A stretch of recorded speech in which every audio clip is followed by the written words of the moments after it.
শ্রী কৃষ্ণ শুভ দামোদর মাস। এই দামোদর মাসে আমরা ভক্তরা সকলেই দীপদান করছি, কিন্তু যারা ভক্ত নয় তাদেরকে অনুরোধ করছি আপনারা সকলে মিলে বাড়ির পরিবার সকলে একটি দীপদান করুন ভগবানের উদ্দেশ্যে। সেই দ্বীপ বাইরে নিয়ে গিয়ে আপনার বাড়ির পরিবারের যারা মারা গেছেন তাদের উদ্দেশ্যে নিবেদন করুন।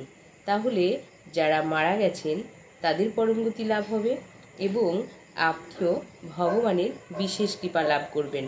এই মাস ভগবান সবাইকে ছাড় দিয়েছেন।